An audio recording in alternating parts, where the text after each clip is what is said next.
ನಮಸ್ಕಾರ. ನಾನು ಡಾಕ್ಟರ್ ಪ್ರಹ್ಲಾದ್ ರಾವ್, ಮೈಸೂರು. ಇಂದು ನಾನು ಹೆಚ್ ಪೈಲರಿ ಬ್ಯಾಕ್ಟೀರಿಯಾ ಮತ್ತು ಅದರಿಂದ ಆಗುವ ಸಮಸ್ಯೆಗಳ ಬಗ್ಗೆ ಸ್ವಲ್ಪ ಮಾಹಿತಿ ತಿಳಿಸ್ಕೊಡ್ತಾ ಇದ್ದೀನಿ. ನಿಮಗೆ ಎದೆ ಉರಿ ಇದೆಯಾ? ಹಸುವಾಗ್ತಾ ಅಲ್ವಾ? ರಾತ್ರಿ ಹೊತ್ತು ಹೊಟ್ಟೆ ನೋವು ಬರುತ್ತಾ? ಹೊಟ್ಟೆ ಉಬ್ಬರಿಸ್ಕೊಡುತ್ತಾ? ಹಸುವಾಗ್ತಾ ಅಲ್ವಾ? ಅಥವಾ ನಿಮ್ಮ ದೇಹದ ತೂಕ ತುಂಬ ಕಮ್ಮಿ ಆಗಿದೆಯಾ? ಏನಾದ್ರು ತಿಂದಮೇಲೆ ಆ ನೋವು ಸ್ವಲ್ಪ ಕಮ್ಮಿ ಆಗುತ್ತಾ? ಈ ಥರ ಇದ್ದರೆ ಈ ವಿಡಿಯೋನ ನೋಡಿ. ಇದು ತುಂಬ ಆತಂಕ ಇದ್ದರೆ, ಸ್ಟ್ರೆಸ್ ಇದ್ದರೆ, ಸರಿಯಾಗಿ ಹೊತ್ತಿಗೆ ಸರಿಯಾಗಿ ಊಟ ಮಾಡದೇ ಇದ್ದರೆ, ಕಲುಷಿತ ಆಹಾರ ತಿಂದರೆ ಬರುವಂತಹ ಒಂದು ಸಿಂಪ್ಟಮ್ಸ್. ಇದಕ್ಕೆ ನಾವು GERD ಅಥವಾ ಗ್ಯಾಸ್ಟ್ರೋಇಸೋಫೇಗಲ್ ರಿಫ್ಲಕ್ಸ್ ಡಿಸೀಸ್ ಅಂತ ಹೇಳ್ತೀವಿ, ಗ್ಯಾಸ್ಟ್ರೈಟಿಸ್ ಅಂತ ಹೇಳ್ತೀವಿ. ಗ್ಯಾಸ್ಟ್ರಿಕ್ ಅಲ್ಸರ್ ಆಗಿರ್ಬೋದು, ಡಿಯೋಡಿನ್ ಅಲ್ಸರ್ ಆಗಿರ್ಬೋದು. ಇದರಲ್ಲಿ ಹೆಚ್ ಪೈಲೋರಿ ಅಂತ ಬ್ಯಾಕ್ಟೀರಿಯಾ ಇನ್ಫೆಕ್ಷನ್ ಆಗಿ ಇದು ಒಂದು ಕಾರಣ ಆಗುತ್ತೆ. ಈ ಹೆಚ್ ಪೈಲೋರಿ ಅಥವಾ ಹೆಲಿಕೋಬ್ಯಾಕ್ಟರ್ ಪೈಲೋರಿ ಎಂಬ ಬ್ಯಾಕ್ಟೀರಿಯಾ ಪ್ರಪಂಚದಲ್ಲಿ 50% ಜನರಲ್ಲಿ ಇರುತ್ತೆ. ಆದರೆ ಎಲ್ಲರಲ್ಲೂ ಸಿಂಪ್ಟಮ್ಸ್ ಕಾಣಿಸಲ್ಲ.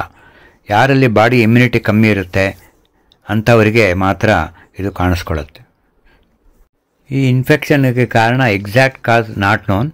ಆದರೆ ಯಾರಿಗಾರು ಇನ್ಫೆಕ್ಷನ್ ಇದ್ದಾಗ ಅವರಿಂದ ಸಲೈವದಿಂದ, ಅಂದರೆ ಬಾಯಿ ಎಂಜಲಿಂದ ಸ್ಪ್ರೆಡ್ ಆಗ್ಬೋದು. ಅವರ ವಾಂತಿ ಅಥವಾ faecal matter, contaminated food, contaminated water ಇಂದ ಕೂಡ ಸ್ಪ್ರೆಡ್ ಆಗೋ ಚಾನ್ಸಸ್ ಇರುತ್ತೆ. ಹೆಚ್ ಪೈಲರಿ ಇನ್ಫೆಕ್ಷನ್ ಇರುವಂಥವ್ರ ಮನೆಯಲ್ಲಿ ಮಲ್ಕೊಂಡಾಗ, ಅಥವಾ ತುಂಬ ಕಂಜೆಸ್ಟೆಡ್ ಏರಿಯಾದಲ್ಲಿ, ಅಥವಾ ಲಿವಿಂಗ್ ಇನ್ ಡೆವಲಪಿಂಗ್ ಕಂಟ್ರೀಸ್, ಇದೆಲ್ಲ ಕಾಮನ್. ಬಹಳ ಮುಖ್ಯ ಕಾರಣ ಅಂದರೆ contaminated food and water. Symptoms ಅಥವಾ ಚಿಹ್ನೆಗಳು ಏನಂತಂದರೆ, ನಾನು ಆಗಲೇ ಹೇಳ್ದಂಗೆ ಎದೆ ಉರಿ ಆಗಿರ್ಬೋದು, ಹೊಟ್ಟೆ ನೋವಾಗಿರ್ಬೋದು, ಖಾಲಿ ಹೊಟ್ಟೆಲಿದ್ದಾಗ ಹೊಟ್ಟೆ ನೋವು ಜಾಸ್ತಿ ಆಗಿರ್ಬೋದು, ಸರಿಯಾಗಿ ನಿದ್ದೆ ಬರದೇ ಇರ್ಬೋದು, ರಾತ್ರಿ ನಿದ್ದೆಯಲ್ಲಿ ಎಚ್ಚರಾಗಿ ಕೆಮ್ಮು ಶುರು ಆಗ್ಬೋದು, ಪದೇ ಪದೇ ತೇಗು, ಹೊಟ್ಟೆ ಉಬ್ಬರಿಸ್ಕೊಳ್ಳೋದು, ಚೆಸ್ಟ್ ಡಿಸ್ಕಂಫರ್ಟ್, ಏನೋ ಟೈಟ್ನೆಸ್ ಇರುತ್ತೆ, ಬೆನ್ನೋವು ಬರ್ಬೋದು, ಹಸಿವು ಕಮ್ಮಿಯಾಗಿ ವೆಯ್ಟ್ ಲಾಸ್ ಕೂಡ ಆಗ್ಬೋದು. ಎಷ್ಟೋ ಜನಕ್ಕೆ ಈ ಎರಡು ಊಟದ ಮಧ್ಯ ಹೊಟ್ಟೆ ಖಾಲಿ ಇದ್ದಾಗ ನೋವು ಬರುತ್ತೆ. ಈ ಆ್ಯಂಟಾಸಿಡ್ ತೊಗೊಂಡಾಗ ಸ್ವಲ್ಪ ರಿಲೀಫ್ ಇರುತ್ತೆ, ನೀರು ಕುಡಿದಾಗ ಸ್ವಲ್ಪ ರಿಲೀಫ್ ಇರುತ್ತೆ.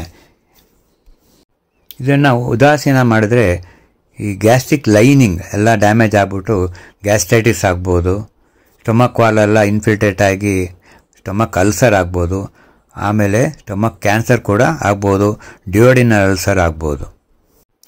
ವಾರ್ನಿಂಗ್ ಸೈನ್ ಅಥವಾ ರೆಡ್ ಫ್ಲ್ಯಾಗ್ ಅಂತ ಹೇಳ್ತೀವಲ್ಲ, ನಿಮ್ಮ ಮಲ ಬಹಳ ಕಪ್ಪಾಗಿ ಹೋಗೋದು, ಇದ್ದಕ್ಕಿದ್ದಾಗೆ ಮೈ ಬೆವರೋದು, ತಲೆ ಸುತ್ತು, ಕಣ್ಣು ಕತ್ತಲೆ ಬಂದು ಬೀಳೋದು, ಉಸಿರಾಟದ ತೊಂದರೆ, ತುಂಬ ಸುಸ್ತಿರುತ್ತೆ, ನೋಡೋಕ್ಕೆ ಎಲ್ಲ ಬೀಳ್ಸ್ಕೊಂಡಿರ್ತಾರೆ, ಅಥವಾ ಅನೇಕ ಸಲ ವಾಂತಿ ಮಾಡಿದಾಗ ಅದರಲ್ಲಿ ಕಪ್ಪಾಗಿ ಹೋಗ್ಬೋದು. ಅಂದರೆ ಅದು ಇಂಟರ್ನಲ್ ಬ್ಲೀಡಿಂಗ್ ಇರುತ್ತೆ ಸ್ಟೊಮಕ್ಕಲ್ಲಿ, ಆ್ಯಸಿಡ್ ಕನ್ವರ್ಟ್ ಆಗಿ ಅದು ಕಾಫಿ ಗ್ರೌಂಡ್ ಕಲರ್ ಹೋಗ್ತಾ ಇರುತ್ತೆ.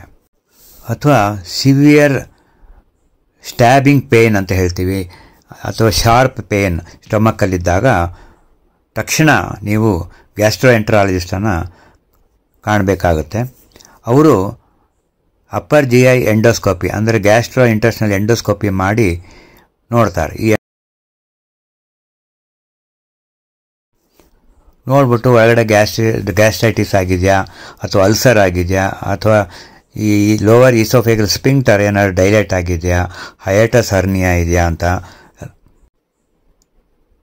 ಸ್ಟಮಕ್ಕಲ್ಲಿ ಅಲ್ಸರ್ ಏನಾರು ಇದೆಯಾ, ಅಥವಾ ಡಿಯೋಡಿನಲ್ಲಿ ಅಲ್ಸರ್ ಏನಾರು ಇದೆಯಾ ಕಂಡುಹಿಡಿದ್ಬಿಟ್ಟು ಸೂಕ್ತ ಸ್ಥಳದಲ್ಲಿ ಸಣ್ಣ ಬಯಾಪ್ಸಿ ಮಾಡಿ ಅದನ್ನು ಪರೀಕ್ಷೆ ಮಾಡ್ತಾರೆ. ಸಾಧಾರಣವಾಗಿ ಹೊಟ್ಟೆಯಲ್ಲಿ ಆ್ಯಸಿಡ್ ಮೀಡಿಯಾ ಇರುತ್ತೆ, ಅಂದರೆ ಲೋ pH ಇರುತ್ತೆ. ಆ pHಲ್ಲಿ ಕೆಲವು ಬ್ಯಾಕ್ಟೀರಿಯಾಗಳು ಸಾಯ್ತವೆ. ಆದರೆ ಈ ಹೆಚ್ ಪೈಲೋರಿ ಬ್ಯಾಕ್ಟೀರಿಯಾ ಸಾಯೋದಿಲ್ಲ. ಅದು ಕೊನೆಗೆ ಹೋಗಿ ಈ ಗ್ಯಾಸ್ಟ್ರಿಕ್ ಲೈನನ್ನು ಎರೋಡ್ ಮಾಡಿ ಅಲ್ಲೆಲ್ಲ ಹುಣ್ಣಾಗೋಂಗೆ ಮಾಡುತ್ತೆ. ಹೆಲಿಕೋಬ್ಯಾಕ್ಟರ್ ಪೈಲೋರಿ ಈ ಬ್ಯಾಕ್ಟೀರಿಯಾ ಯೂರಿಯಸ್ ಅಂತ ಒಂದು ಎಂಜೈಮ್ ಪ್ರೊಡ್ಯೂಸ್ ಮಾಡುತ್ತೆ. ಇದೇನು ಮಾಡುತ್ತೆ ಅಂದರೆ ಆ್ಯಸಿಡ್ ಮೀಡಿಯಾದಲ್ಲಿ ಅದು ಬಫರ್ ಆಗಿ ಕೆಲಸ ಮಾಡುತ್ತೆ. ಈ urease it will be converted into urea and ammonia. Ammonia ಕೂಡ ಬಫರ್ ಆಗಿ immediate surrounding of the HB bacteria surround ಮಾಡಿಬಿಟ್ಟು ಅದು ಆ್ಯಸಿಡಲ್ಲಿ ಸಾಯ್ದಂಗೆ ಮಾಡುತ್ತೆ. ಈ ಬ್ಯಾಕ್ಟೀರಿಯಾ ಚಿತ್ರ ತೋರಿಸಿದ್ದೀನಿ ನೋಡಿ. ಇದರಲ್ಲಿ ಮುಂದ್ಗಡೆ ಒಂದು ಟಫ್ ಫ್ಲಾಜೆಲಾ ಅಂತ ಹೇಳ್ತೀವಿ, ಅದಿರುತ್ತೆ. ಇದರ ಸಹಾಯದಿಂದ ಕೀಮೋಸ್ಟ್ಯಾಕ್ಸಿಸ್ ಅಂತ ಪ್ರೊಡ್ಯೂಸ್ ಮಾಡಿ ಗ್ಯಾಸ್ಟ್ರಿಕ್ ಮ್ಯೂಕಸನ್ನು ಪೆನೆಟ್ರೇಟ್ ಮಾಡಿ ಹಿಡ್ಕೊಳ್ಳೋಕ್ಕೆ ಸಹಾಯ ಮಾಡುತ್ತೆ. ಒಂಥರ ಅಡೆಸಿವ್ ಆಗಿರುತ್ತೆ. ಈ ಕೀಮೋಟಾಕ್ಸಿಸ್ ಅಥವಾ ಸೈಟೋಟಾಕ್ಸಿನ್ ವ್ಯಾಕ್ ಎ, ಕ್ಯಾಗ್ ಎ ಅಂತ 2 ಥರ ಇರುತ್ತೆ. ಅದು ಸ್ಟೊಮಕ್ ವಾಲನ್ನು ಡ್ಯಾಮೇಜ್ ಮಾಡಿ, ಮ್ಯೂಕಸ್ ಮೆಂಬ್ರೇನನ್ನು ಡ್ಯಾಮೇಜ್ ಮಾಡಿ ಸೈಟೋಟಾಕ್ಸಿನ್ ರಿಲೀಸ್ ಆಗುತ್ತೆ. ಮತ್ತು ಸೈಟೋಕಿನಿನ್ಸ್ ಅಂತ ಹೇಳ್ತೀವಲ್ಲ, ಅದು ಜಠರದಲ್ಲಿರುವ ಸೆಲ್ಸ್ ಮೇಲೆ ಡ್ಯಾಮೇಜ್ ಮಾಡಿಬಿಡುತ್ತೆ. ಹಾಗಾಗಿ ಅಲ್ಲಿ ಗ್ಯಾಸ್ಟ್ರೈಟಿಸ್ ಆಗ್ಬೋದು, ಗ್ಯಾಸ್ಟ್ರಿಕ್ ಅಲ್ಸರ್ ಆಗ್ಬೋದು. ಕೊನೆಗೆ ಆ್ಯಸಿಡ್ ಇನ್ನೂ ಒಳಗಡೆ ಲೀಕ್ ಆಗಿ ಈ ಸ್ಟೊಮಕ್ ಕೂಡ ಟೂತ್ ಆಗ್ಬೋದು, ಅಂದರೆ ಪರ್ಫರೇಷನ್ ಅಂತ ಹೇಳ್ತೀವಿ, ಪರ್ಫರೇಷನ್ ಆಫ್ ದ ಅಲ್ಸರ್. ಅದು ಭಾಳ ಡೇಂಜರ್. ತಕ್ಷಣ ಹೊಟ್ಟೆ ಒಬ್ಬರಿಸ್ಕೊಳ್ಳೋದು, ಎಮರ್ಜೆನ್ಸಿ ಆಪ್ರೇಷನ್ ಮಾಡಬೇಕಾಗುತ್ತೆ. ಈ H. ಪೈಲೋರಿ ಕಂಡುಹಿಡಿಯೋದು ಹೇಗೆ ಅಂದರೆ, ಬ್ಲಡ್ ಟೆಸ್ಟ್ ಇರುತ್ತೆ, ಆ್ಯಂಟಿಬಾಡೀಸ್ ಅಗೇನ್ಸ್ಟ್ H. ಪೈಲೋರಿ, ಮಲದ ಪರೀಕ್ಷೆ ಅಥವಾ ಸ್ಟೂಲ್ ಎಕ್ಸಾಮಿನೇಷನ್, ಅದರಿಂದ HB ಬ್ಯಾಕ್ಟೀರಿಯಾದ ಆ್ಯಂಟಿಜನ್ ಕೂಡ ಕಂಡುಹಿಡಿಬಹುದು. ಇನ್ನು ಬ್ರೆತ್ ಟೆಸ್ಟ್ ಅಂದರೆ ಉಸಿರು ನಾವು ಹೊರಗಡೆ ಬಿಡ್ತೀವಲ್ಲ, ಅದರಿಂದ ಕೂಡ ಈ ಬಯೋಮಾರ್ಕರ್ ಅಂತ ಹೇಳಿ ಇರುತ್ತೆ, ಅದನ್ನು ನಾವು ಕಂಡುಹಿಡಿಬಹುದು. ಆದರೆ ಎಲ್ಲಕ್ಕಿಂತ ಮುಖ್ಯವಾಗಿ ಪ್ರಖರವಾದ ಒಂದು ಟೆಸ್ಟ್ ಅಂತಂದರೆ ಎಂಡೋಸ್ಕೋಪಿ. ಬಾಯಿಂದ ಪೈಪ್ ಒಳಗಡೆ ಹಾಕಿ ಅನ್ನನಾಳದ ಮೂಲಕ ಜಠರನೆಲ್ಲ ನೋಡ್ತಾರೆ, ಅನ್ನನಾಳ ನೋಡ್ತಾರೆ. ಆಮೇಲೆ ಅಲ್ಲಿಂದ ಡ್ಯೂಡೆನ್ ಎಂಟ್ರಾಗಿ ಫಸ್ಟ್ ಪಾರ್ಟ್ ಆಫ್ ದ ಡ್ಯೂಡೆನ್ ತನಕ ನೋಡ್ಬೋದು. ಅಲ್ಲಿ ಅವರಿಗೆ ಗ್ಯಾಸ್ಟ್ರಿಕ್ ಲೈನಿಂಗ್ ಹೆಂಗಿರುತ್ತೆ ಅಂತ ಗೊತ್ತಾಗುತ್ತೆ. ಗ್ಯಾಸ್ಟ್ರೈಟಿಸ್ ಇದೆಯೋ ಅಥವಾ ಅಲ್ಸರ್ ಇದೆಯಾ ಅಥವಾ ಡ್ಯೂಡೆನ್ ಅಲ್ಸರ್ ಗೊತ್ತಾಗುತ್ತೆ. ಆ ಅಲ್ಸರ್ ಇದ್ದಾಗ ಅಥವಾ ಗ್ಯಾಸ್ಟ್ರೈಟಿಸ್ ಇದ್ದಾಗ ಅಲ್ಲಿಂದ ಒಂಚೂರು ಬಯಾಪ್ಸಿ ತೆಗೆದು ಅದನ್ನು ಪರೀಕ್ಷೆ ಮಾಡ್ತಾರೆ. ಯೂರಿಯಸ್ ಟೆಸ್ಟಿಂಗ್ ಸ್ಟ್ರಿಪ್ಸ್ ಇರುತ್ತೆ, ಅದರ ಮೇಲೆ ಸ್ಯಾಂಪಲ್ ಹಾಕಿದಾಗ ಅದು ಕೆಂಪಿಗೆ ತಿರುಗಿದ್ರೆ ಪಾಸಿಟಿವ್ ಅಂತಲೂ, ಹಳದಿ ಬಣ್ಣ ಇದ್ದರೆ ನೆಗೆಟಿವ್ ಅಂತ ಡಿಸೈಡ್ ಮಾಡ್ತೀವಿ. ಇನ್ನು ಟ್ರೀಟ್ಮೆಂಟಿಗೆ ಬಂದರೆ ನಾವು ಈ H. ಪೈಲೋರಿ ಬ್ಯಾಕ್ಟೀರಿಯಾನ ಸಾಯಿಸೋಕ್ಕೆ ಟ್ರೀಟ್ಮೆಂಟ್ ಕೊಡಬೇಕಾಗುತ್ತೆ. ಮತ್ತು ಗ್ಯಾಸ್ಟ್ರಿಕ್ ಲೈನಿಂಗ್ ಅಲ್ಸರ್ ಆಗಿರುತ್ತೆ, ಅದನ್ನು ಹೀಲ್ ಆಗೋಕ್ಕೆ ಮೆಡಿಸಿನ್ ಕೊಡಬೇಕು. ಮತ್ತು ಅದು ಪುನಃ ಬರ್ದಿದ್ದಂಗೆ ಮೆಡಿಸಿನ್ ಕೊಡಬೇಕು. ಹಾಗಾಗಿ 2 ಥರದ ಆ್ಯಂಟಿಬಯೋಟಿಕ್ಕು, ಒಂದು ಆ್ಯಂಟಿಪ್ರೋಟೋಸೋವಲ್, ಜೊತೆಗೆ ಬಿಸ್ಮತ್, ಕೊಲಾಯ್ಡಲ್ ಬಿಸ್ಮತ್ ಅಂತ ಹೇಳ್ತೀವಿ, ಅದು ಕೂಡ H. ಪೈಲೋರಿನ ಸಾಯಿಸೋಕ್ಕೆ ಸಹಾಯ ಮಾಡುತ್ತೆ. ಅಲ್ಲದೆ ಆ್ಯಸಿಡ್ ಸೆಕ್ರೀಷನನ್ನು ನಿಲ್ಲಿಸೋಕ್ಕೆ ಅಥವಾ ಸಪ್ರೆಸ್ ಮಾಡೋಕ್ಕೆ ಮೆಡಿಸಿನ್ ಕೊಡಬೇಕಾಗುತ್ತೆ. ಯಾವ ಥರ ಮೆಡಿಸಿನ್ ಕೊಡಬೇಕು, ಎಷ್ಟು ದಿವಸ ಮೆಡಿಸಿನ್ ಕೊಡಬೇಕು, ಇದೆಲ್ಲ ನಿಮ್ಮ ಟ್ರೀಟ್ಮೆಂಟ್ ಕೊಡ್ತಾ ಇರುವ ಗ್ಯಾಸ್ಟ್ರೋಎಂಟ್ರಾಲಜಿಸ್ಟ್ ಅವರು ಡಿಸೈಡ್ ಮಾಡ್ತಾರೆ.